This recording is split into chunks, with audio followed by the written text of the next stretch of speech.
नमस्कार दोस्तों, मैं सोनू कुमार आप सभी दोस्तों का हार्दिक स्वागत करता हूं। दोस्तों, जैसे कि आपने थंबनेल में देखा कि बैंक ऑफ इंडिया गीतलसूद ब्रांच ने मेरा स्कूटी लूट लिया। इसका कहने का अर्थ है कि ये बात तो सच है और बैंक ऑफ इंडिया गीतलसूद ब्रांच ने में मेरा अकाउंट है और मैं उस बैंक का ग्राहक हूँ।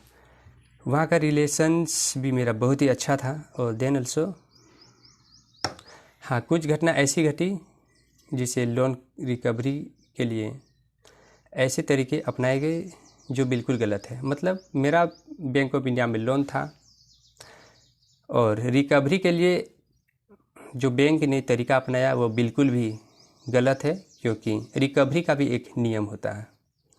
उसके तहत बैंक इसका जिम्मेदार है इस गलती का।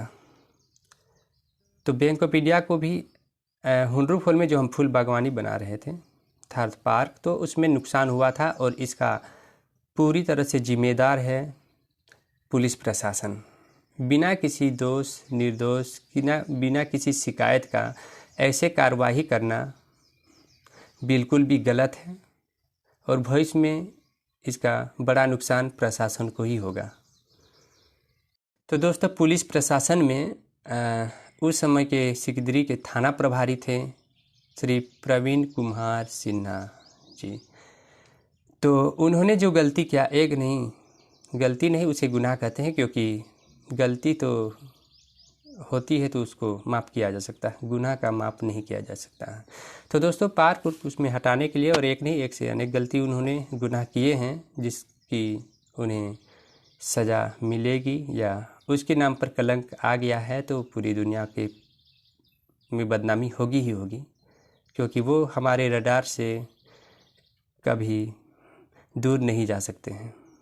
उन्हें सफाई देनी पड़ेगी, उन्हें बताना पड़ेगा कि वास्तविक वजह क्या थी, क्योंकि मुझे पता है जहाँ तक वहाँ की बात है तो हमारे गांव के जो राजकिशोर प्रसाद हैं वो भी इसमें शामिल हैं। मतलब ऐसा नहीं कि वो बच जाएंगे, मिली भगत हो चाहे कुछ भी हो, क्योंकि यहाँ का निवासी हम हैं, यहाँ का दादा परदादा और असली मालिक हम लोग हैं, तो हम छोड़ने वाले तो हैं नहीं।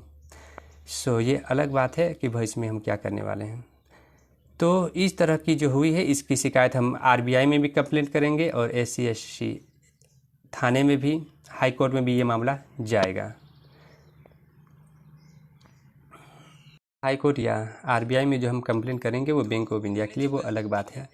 और हमारे हुंडरू फॉल में जो घटना घटी इसका ताल्लुक एक दूसरे से है, क्योंकि साजिश इतनी बड़ी हो जाती है कि शायद किसी को समझ में आए, लेकिन मुझे समझ में आ गया था। लेकिन इसी क्रम में मेरे पिताजी की मृत्यु हुई, इसीलिए मैं कुछ देर या साल के लिए चुप था, शांत था, हर चीज़ को समझ रहा था, हर चीज़ की अंदरूनी कारण को भी पता लगा रहा था और पता चल गया है। मतलब हर चीज़ की जानकारी हमें हो गई है कि क्या वास्तविक कारण था, और वो धीरे धीरे आप सभी दोस्तों के बीच, दुनिया के बीच ज़रूर आएगी। तो इस सभी घटनाओं के बारे में बैंक ऑफ इंडिया के मैनेजर को भी पता था। उन्हें मुझे हेल्प करनी चाहिए थी, क्योंकि उन्होंने मुझे कहा था कि कई बार कहा था मुझे कि लोन ले लो, सिविल स्कोर ख़राब हो जाएगा। हाँ, उसे ख़राब होने दीजिए। अभी का स्थिति जो है मुझे पूरी तरह से ये जाननी है कि वास्तविक कारण क्या हुआ है, क्योंकि आपने ऐसे व्यक्ति पर ऐसी घटना हो गई है जिसकी कल्पना कोई नहीं कर सकती थी। मतलब हम पहले कारण जानेंगे, चाहे सिविल स्कोर ख़राब हो चाहे कुछ भी हो, बाद में हम सब देख लेंगे। और मेरे पिताजी के